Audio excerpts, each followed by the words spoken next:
So recently I released this video, chapter 123 video about Mikasa and how I thought, what I believe is that she could have changed most of it. It says it here in the title. Mikasa absolutely could have stopped Eren's downfall.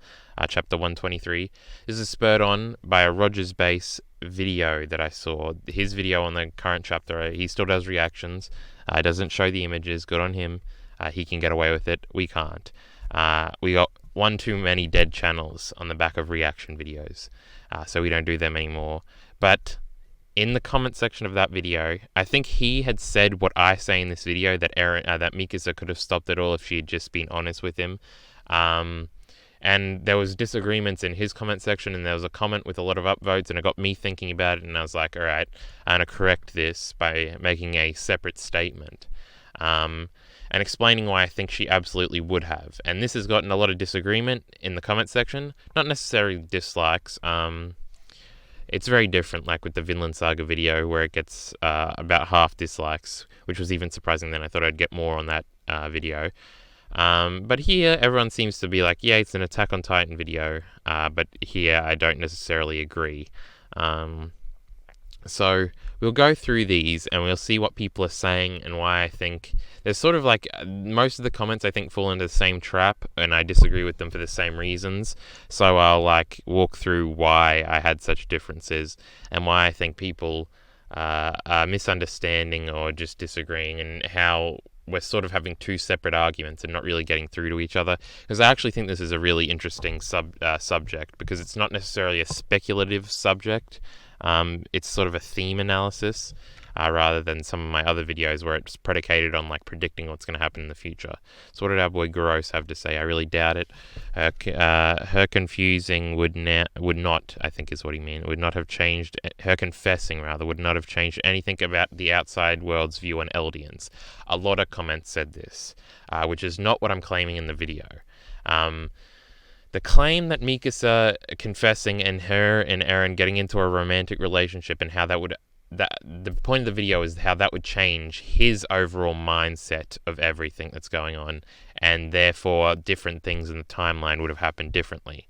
The main thing here is like, if they had gotten into a relationship here, he would have focused more on this, and he would have changed drastically as a person, because getting into a relationship changes you, obviously, and having to depend and rely and invest in another person changes you like that.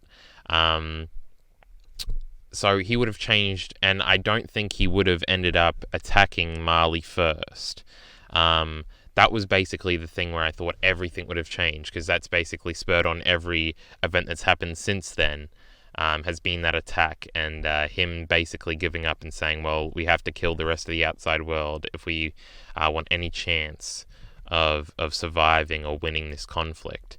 That's what I was coming from when I was saying that. That's basically the point of the video. I didn't mention that in the video, which I probably definitely should have. I just sort of assumed that everyone was on that wavelength and understood what I meant by that, but it's not necessarily as clear if you don't know what I'm talking about. So that's my fault, and everything like that. So yeah, that was a common thing, that it wouldn't have changed the outside world's view on Eldians. But Eren, if she could convince him, or if he had seen the better elements of the world and they could come together, and he didn't hate the outside world, well, not even necessarily hate, if he didn't come to the conclusion that the outside world had to be destroyed, I've lost my train of thought. Because his actions at the in chapter 100 basically spurred on the radical views of the world and how they need to destroy paradise now. It was spurred on by that, and if the relationship had happened, I don't think that would have happened, and therefore everything would have been different, and we wouldn't be in this current predicament. We can speculate on whether or not it would have changed much. That's a completely different argument. And I would argue that it almost definitely would, like destroying and killing a bunch of people, and a bunch of very important people, a bunch of reporters, a lot of multicultural people there. It definitely had a major effect.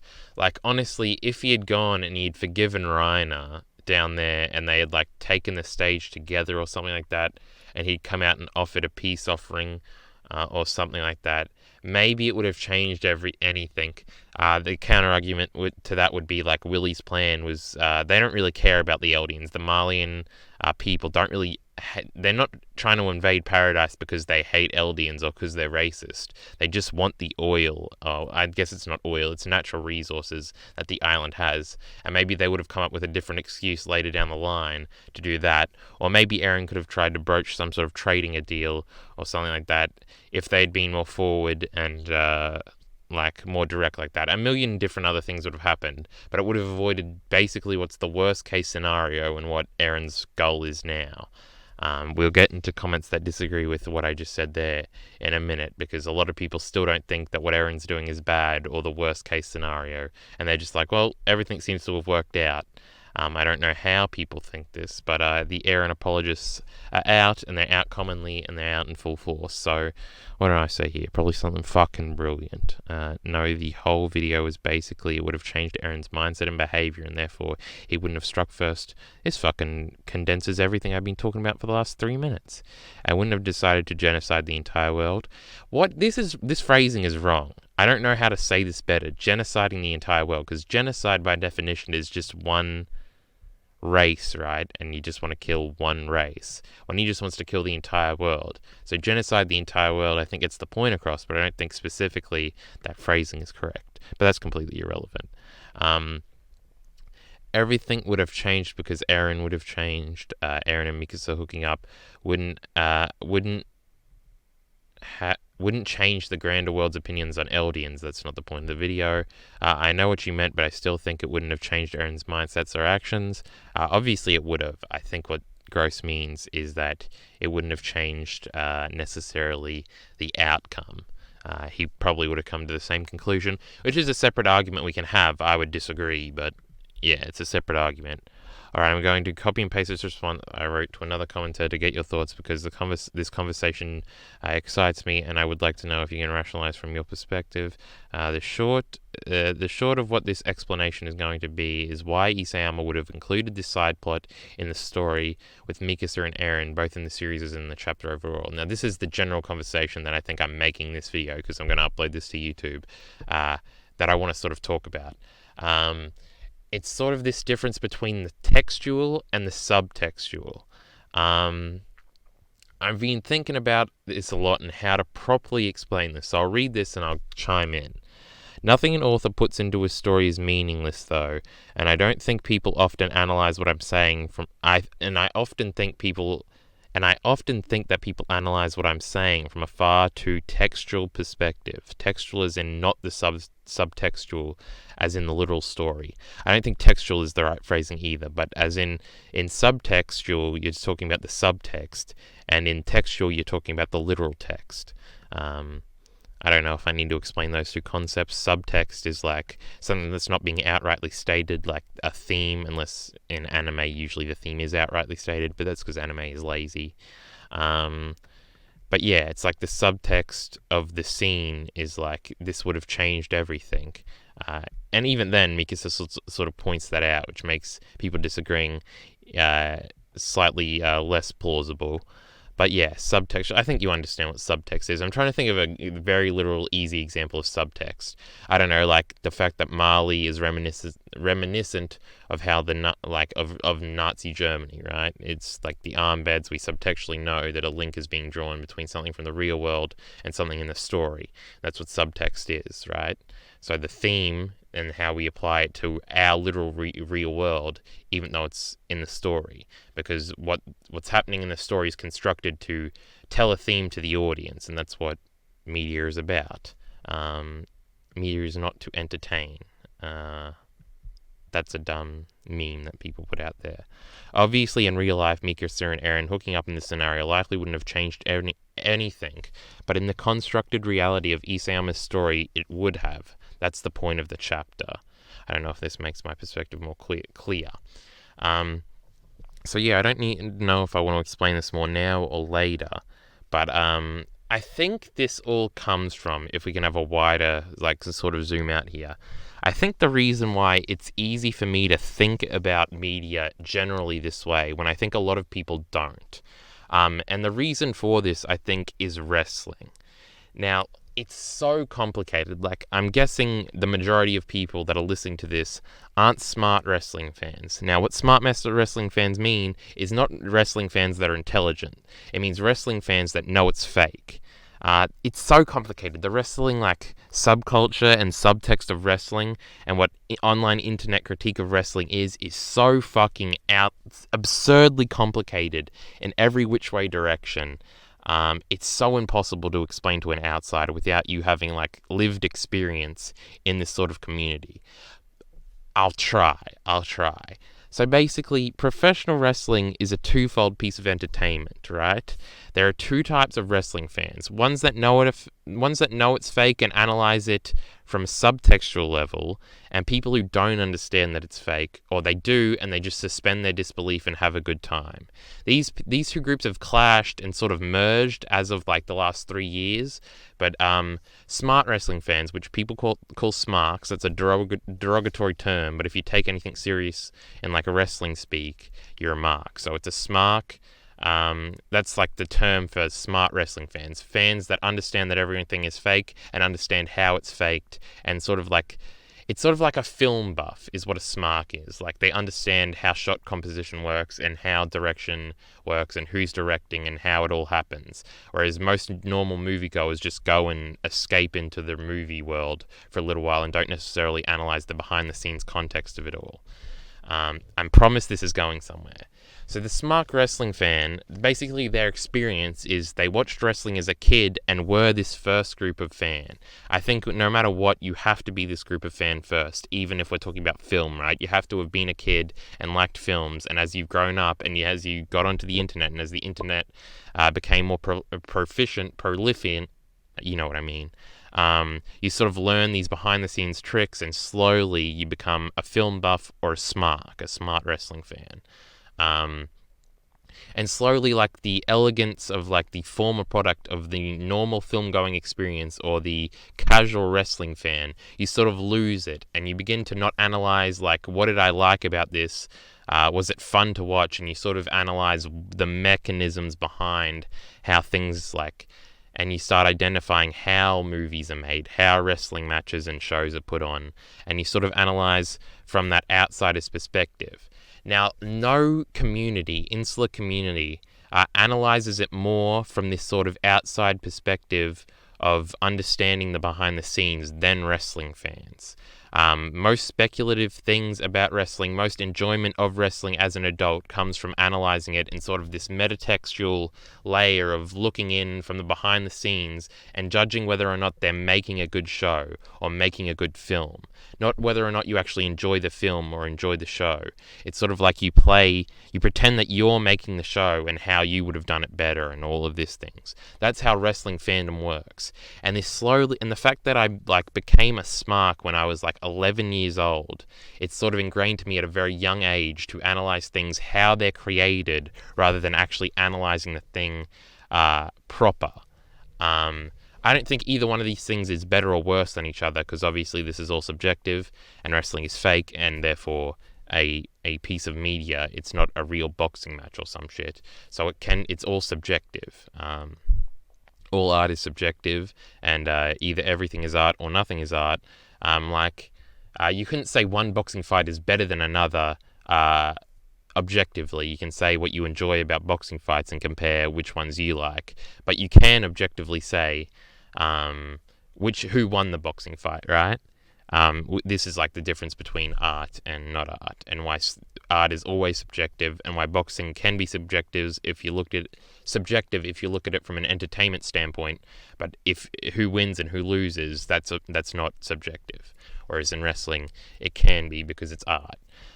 So the point of all this is because when I was 11 years old, I got into understanding how professional wrestling is how it is, and all the behind-the-scenes lingos about baby faces and heels, good guys and bad guys in wrestling, that's the names of them, and how all of this works, and all the inside terminology. And I was watching shoot interviews when I was 12 of Jim Cornette and all these other guys, and I was watching different YouTube channels back in 2011, 2012, on wrestling, and it's sort of peeled away how I analyze everything moving forward, because I analyze it like a wrestling show from a very metatextual perspective of, alright, how is this constructed, and could it have been constructed better from an author's standpoint?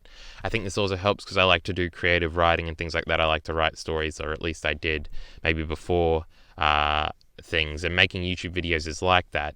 Because it's sort of analytical, and then you like creatively work in different ideas and things like that. And that's why I think I have this perspective, because I feel like there's a collision. Because I'd say more shonen viewers analyze things from a more casual perspective, where they just like watch the show and have fun and don't think about things outside of that. Whereas other different anime people are more likely to look at it from this metatextual, constructual, like critique standpoint, where they analyze things instead of just saying, "Oh, I like this. I'll argue for why I like it," without actually having thought it out. Whereas the analytical people will likely come up with a reason for why they like it, where someone else might just be content with knowing that they like it. These are like the two different types of things that I think are colliding in the comment section, and this is what I call the textual and the subtextual. The casual wrestling fan, the people who just like things and don't think about it, that's the textual. But the subtextual is how this all comes together, how this is all combining to do what Isayama wants. The casual fan might not even know Isayama's name. So it's like two completely different things, like analyzing the inner workings of a story and how it all comes together, and just watching and liking it and talking about how cool something was. I think these are the two things that are colliding here. And that's what I talk about here. Nothing an author puts into his story is meaningless, though, and I think people often analyze what I'm saying from a far too textual perspective. I think a lot of people that commented here were the first group of people, and sort of maybe just watch YouTube channels for the subtextual analysis, so they don't have to necessarily do it themselves or something like that. Textual is in, not the subtextual in the little story. So in the context of what we're talking about here with Mikasa, I think I understand that everything has a secret meaning, that Isayama is leading us into a further direction. So for me, what I think is, why was this in the chapter right now? Whereas most people are probably just like, oh, it's sort of disappointing that we're flashing back right now. Obviously, not obviously, but I understand that this is obviously a tool Isayama is using. He knows that people want to see what's going to happen next right now. So in doing this flashback, he understands that. So why did he do it? And obviously, for me, the reason why he did it was to implicate Mikasa into the storyline properly and make her very relevant again. And also to go over this, to implicate her guilt and therefore make her relevant. And therefore we'll understand why she fights so hard against Eren in the upcoming chapters. And then you'll have people that'll not even think she's going to fight against Eren in the upcoming chapters and still think Eren is on our side or something, whatever our side means. It sort of gets into the our side thing more, right?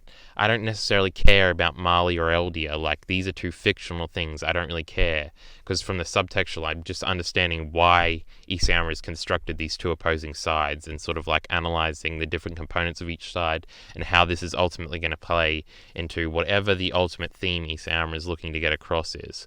Whereas the more textual people will just side with the side they like more, which is probably going to be Eldia, because they're more familiar with the Eldian perspective, because we followed them for 90 chapters without knowing about the other side until now.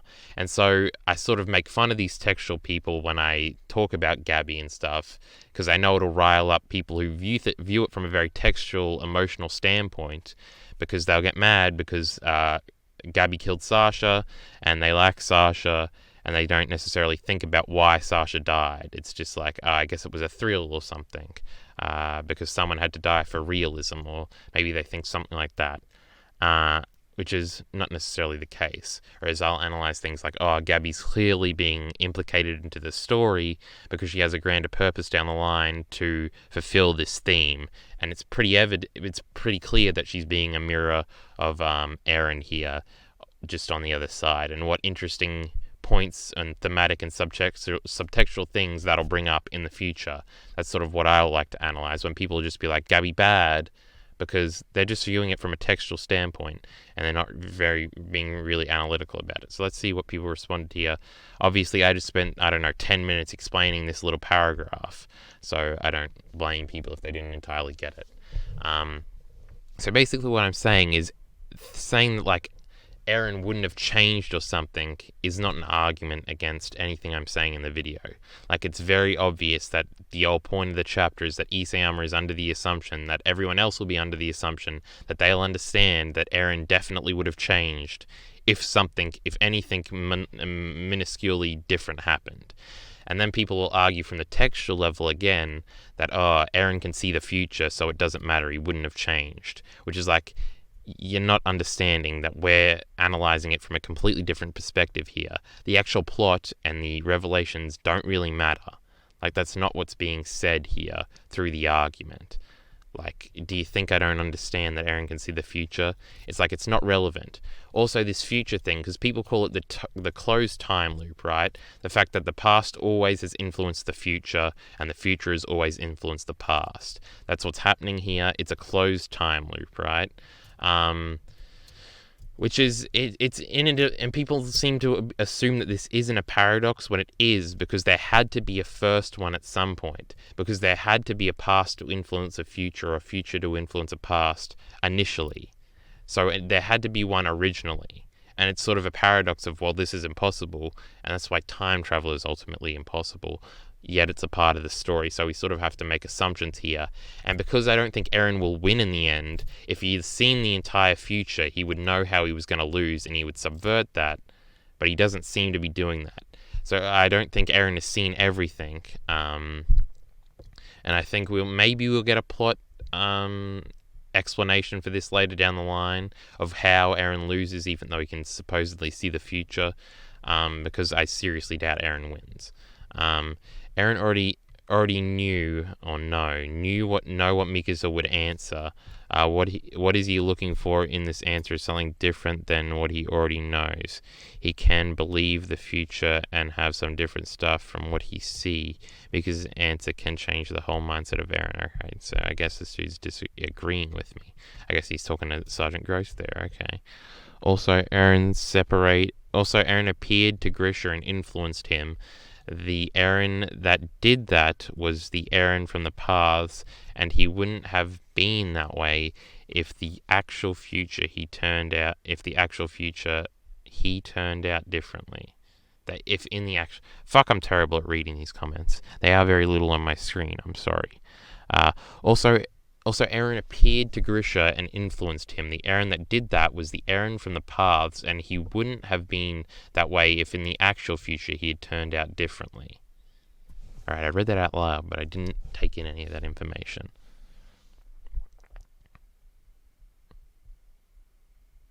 I guess he's just pointing out the time loop. I don't think that's an argument. He's got way more here. Basically, the Eren that made Grisha kill Frieda wouldn't be the way he was if it wasn't already set in motion that he would do that since the lifetime of Grisha, before Eren was born. Some people say he influenced all Attack Titan shifters, and that so the outcome was 2,000 years in the making. But again, if we analyze this from a subtextual perspective, this is impossible. The theme of the story is not going to be, well, everything's already determined, and so it's just going to happen how it happens.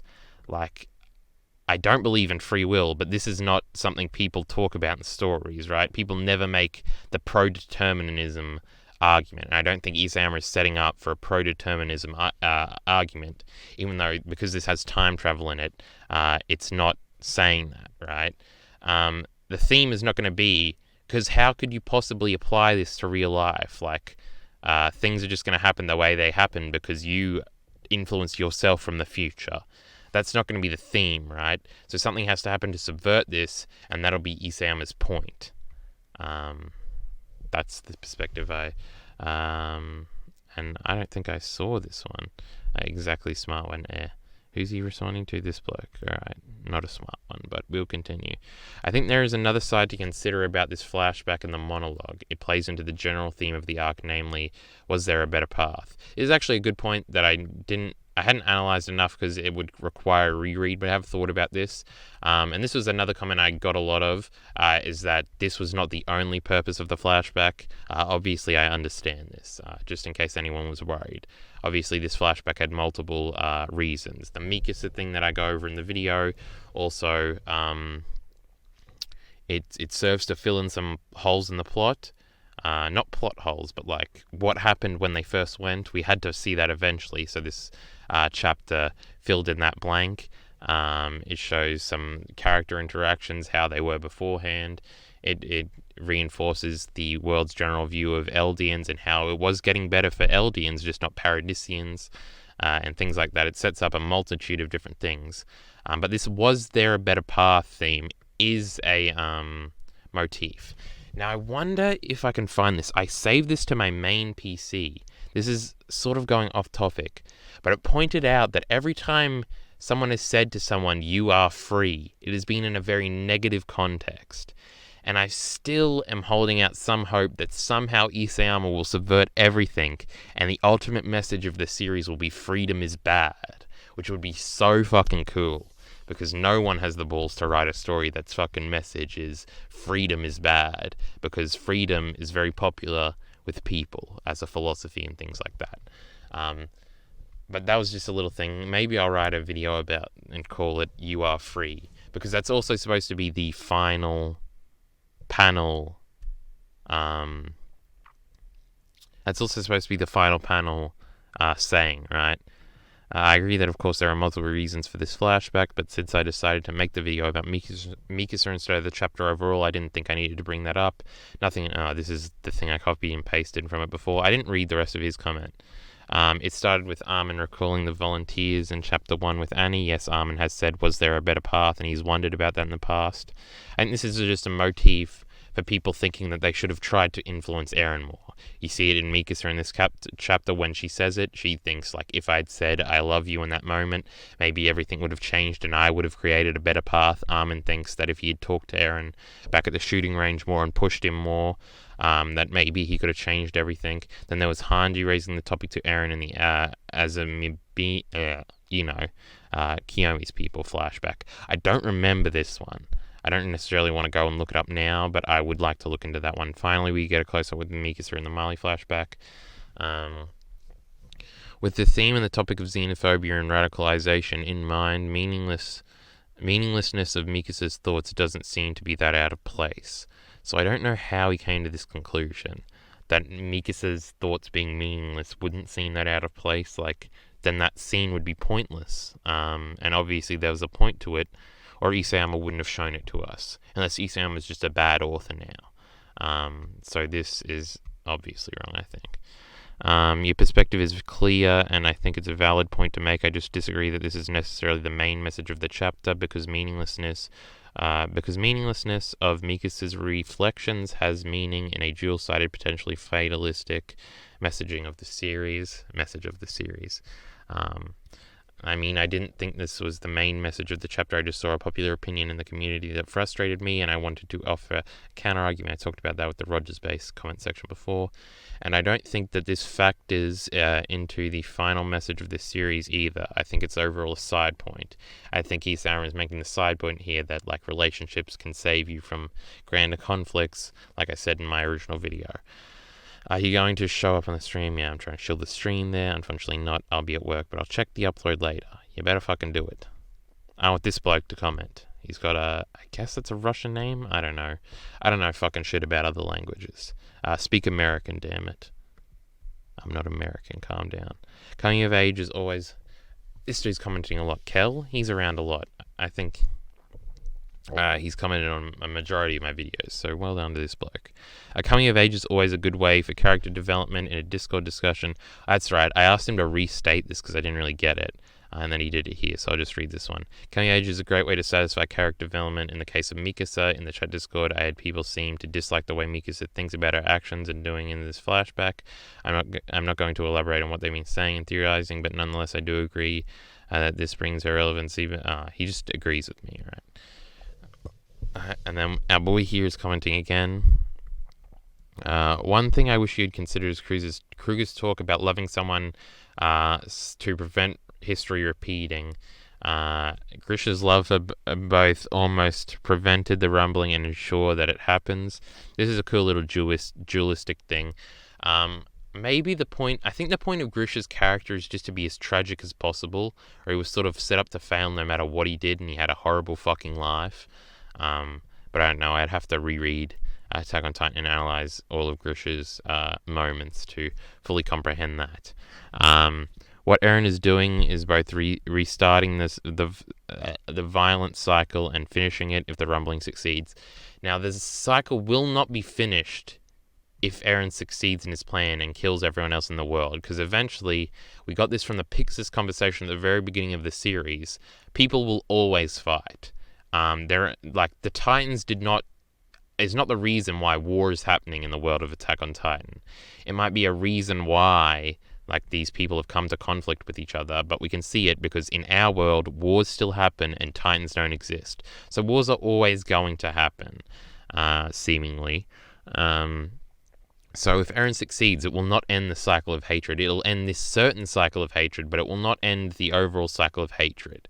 I don't know how Isayama could present a way for it to end. Vinland Saga tries, and most things do end up just going with, well, we should be nicer to each other and maybe wars wouldn't happen. And I think Attack on Titan could do that. You may say that's generic, but that's literally the theme of everything you've ever seen. You think Berserk is that dark, that's the exact message of Berserk. I remember making that a point in my Evangelion video, where everything has the same theme on a fundamental level. Mikasa didn't confess her feelings to him, but he still chooses to protect his people. The same assholes who hated him wanted to kill him. This is the point. This is why I respond. I think we have found a far more fundamental disagreement, because he starts going into good old Eren apologism here by saying, the way he phrases this is he goes, Mikasa confessed his feeling, but he still chose to protect his people. He's saying what Eren is doing, even though Mikasa lied to him, is a moral virtue. He's so virtuous, even though she lied to him and people hated him and wanted to kill him and treated refugees as shit and despised the scouts. Even though he saw people around the world the same, he chooses some above the other only because he was born on this island. Is that the failing Nazism he loves? Is this the fall? Is that failing or the fall? Is this falling to Nazism something love causes or prevents? Fucking having a terrible time reading today, boys. Was Kruger's message a tactic to ensure the radical solution, or an attempt to prevent it? Coming from the memories of the future, I don't know. This is what I conclude with or not. So I guess I don't like this phrasing here, the Eren apologetics that are going on here. Fuck me, can I speak today? But yes, this is actually an interesting point. It would be pretty cool if somehow it was Kruger was actually the ultimate bad guy all along, because his fucking memories that he made up certain things, and therefore he influenced Eren through the flashback with Grisha to love someone, knowing that if Grisha had loved someone, then the cycle would have ended in this very radical way. That is a cool little plot twist that could come up, and if it does, this dude's a genius, and I will not claim a responsibility, but I don't necessarily think that's going to happen, and I don't think that has necessarily anything to do with the video. Whether love causes war or prevents it is interesting. It's probably both. And just presenting love as sort of as a solution, I don't think many people do that. But yeah, that was about the Eren apologism. It doesn't make sense. Why would he let a simple love stop him from saving his people? Not only more very blatant Eren apologetics here. Very passive-aggressive comment, I think. Not only that, but he already seen the future and it can't be changed. I already went over why this is an incredibly stupid thing to say. What was I going to make the point out? Why would he let love stop him from saving his people? The point of the video is that love, or not even necessarily love, but a relationship will mellow you out and stop you from maybe getting so pent up and mad at the world, because you can go do other things, shall we say. And also this phrasing of stop him from saving his people, implying that that's what he's doing now. His people, whoever that is. and saving whatever that means. What did I respond to? There had to be a first future anyway. I already went over this. Plus, you obviously didn't understand that we clearly view what Eren is doing completely differently, since you phrased it saving his people instead of mass genocide. I don't understand why people are just saying he can see the future. This is not an argument, because Eren is obviously going to lose, even though he's seen the future. I think I've already made all those fucking points very clear. I don't think that's a good message that Mikasa has a right. This was actually a fun little comment. He basically says that it should be Mikasa's responsibility to say that she loves Eren, and she shouldn't feel bad about herself or feel responsible for everything that's going on just because she maybe could have influenced him down a better path, which is something I actually agree with. But her perception. Yeah, but it's her perception that she could have changed something in the past. It's personal guilt. Yes, it's very easy to say this without being the actual person, right? If you were to replicate this into real life, most people would feel guilty, just like Mikasa does, because they could have changed it. If only they did one little thing different, everything would have changed.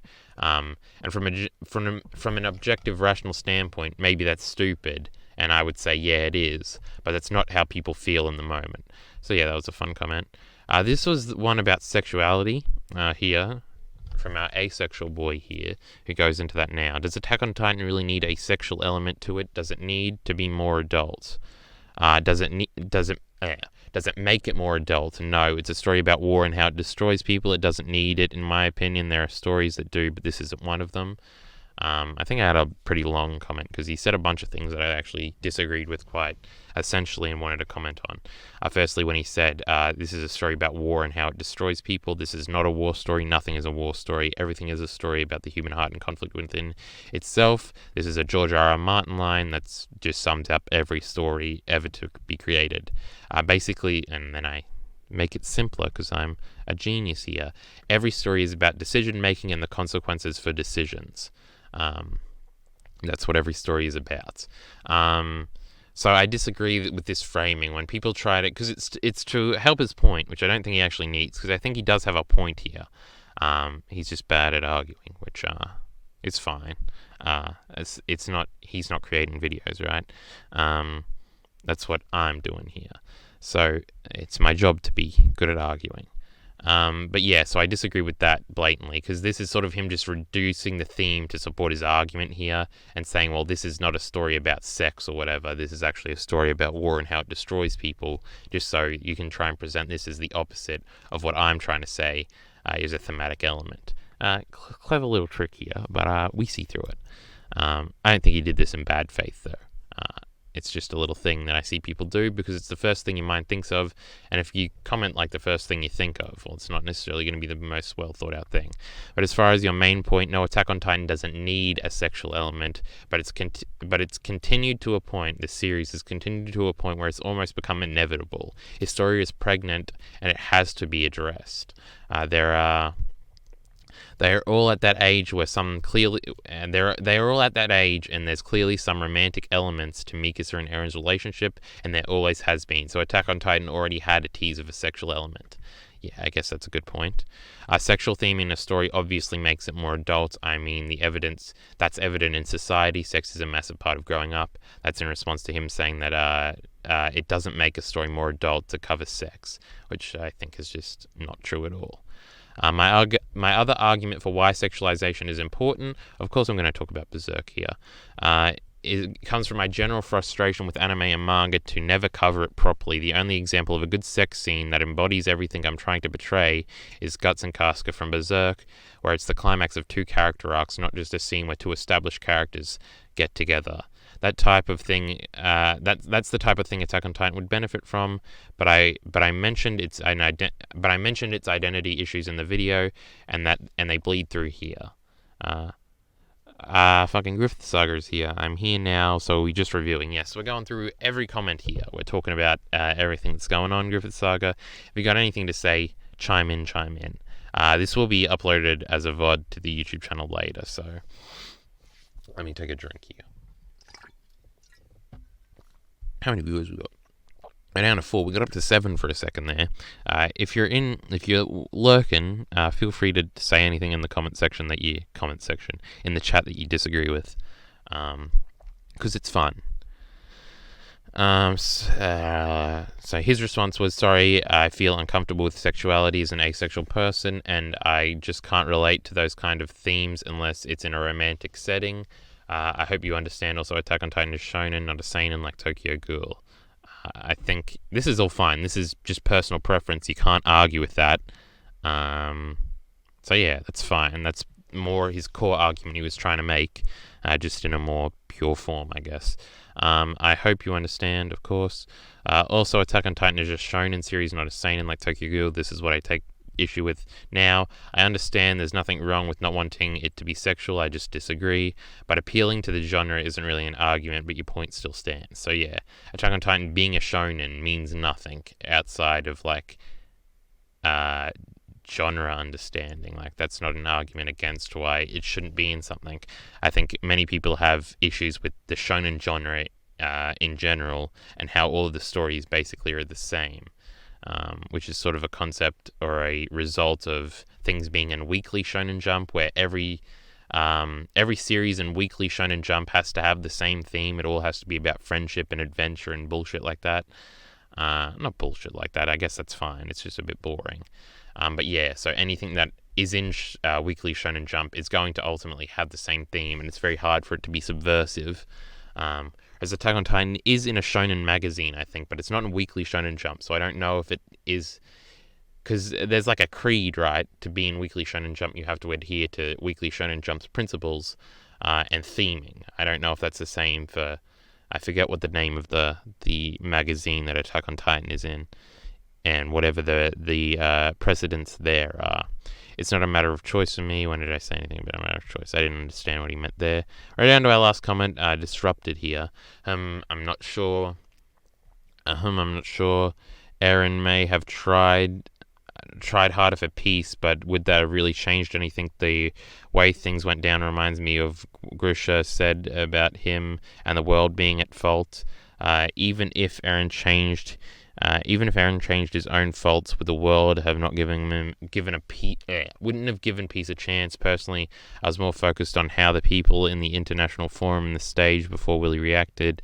I think Mikasa would realistically change Eren since he was at a point where he really needed love. But it wouldn't have changed the world. Hey, but who knows? Maybe if Eren had walked out of the basement with Reiner onto the stage, things may have been different, or he might have been shot. Well, all this and the idea of the timeline isn't set in stone, which is actually a good point I was arguing against, which every other commenter seems to disagree with this. Though if I were a writer, I would give the illusion that it is set in stone, even to the main character, than have it be completely locked in place. Yes, this is basically the point I've been making the whole time, about how obviously everything isn't played out. I agree with Saga. I feel Attack on Titan is just shonen, but with a seinen. With a seinen in it's basically kind of like The Promised Neverland. I don't know. I think The Promised Neverland is a Weekly Shonen Jump property, though. I don't know. I haven't read The Promised Neverland manga. I've only seen the first season of the anime. I don't know. I generally just don't care about genre arguments. Like, is it a shonen? Because technically, it's like all of these things, and other shonens are like that. It's just genre, and I don't really care. Though I like engaging in the argument, I guess. The more precedent thing would be like, is the magazine or the genre or its marketing stopping the story from being good? As in, is Isayama having to self-censor or do things differently because he has to acquiesce to his genre? Because in Japan, it seems like genre is, because shonen isn't a genre, right? It's just a target audience, because shonen just means boy in Japanese. We sort of adapted it as a genre in the West because we're dumb, I guess. And same with seinen. I think that just means teenage, right? I think it's said exactly to a non-commentator, so maybe it wasn't communicated in this video, but what I'm talking about specifically, like the title says, is about Eren. Their relationship would have changed Eren and therefore would have altered what happened in episode 100, not chapter 100, episode 100 apparently, and what's happening now with Eren's apocalypse plan. Obviously the timeline isn't set in stone because Eren is going to lose. I've also said this to multiple commenters. He can see the future as a textual argument, and when the entire video is about subtext. That's what we went over at the beginning for a while. Alright, that's all the fucking comments from the Attack on Titan thing. I don't know if I have anything else to say here. I think we'll probably avoid Attack on Titan content until the next chapter comes out. We'll upload this to YouTube, which is still here and now because I haven't signed off yet. But that was basically the general disagreements in the comment section. I'd like more disagreements in this comment section or in the chat right now. So yeah, if you have one, I'll probably respond to every comment. I usually do. So if you disagree with anything I said, if you understand the wrestling diatribe I went on and the textual and the subtextual, and there's probably a way easier way to explain all that. It's much harder because I know I thought this through when I was like sitting in my chair thinking about I was going to stream later. And when you hit record and stream, the pressure's sort of on to never stop talking, and so it doesn't really give you time to think. And you think, and your decision-making process goes down when you click the fucking stream button here. I thought we weren't recording for a second. I was gonna fucking die. But no, we are.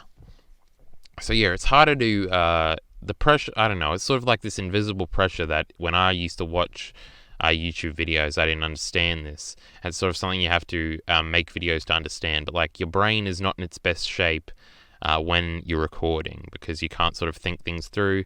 The pressure's on, you gotta keep talking. And yeah, it's just harder to formulate ideas because it's sort of like a different mode your mind gets set into. So yeah, maybe I could have explained all that better, but if you're on YouTube, I think this is where we end it. Comment a conflicting opinion if you want, and we'll argue even more there. With that all being said, support links in the description below. Thanks.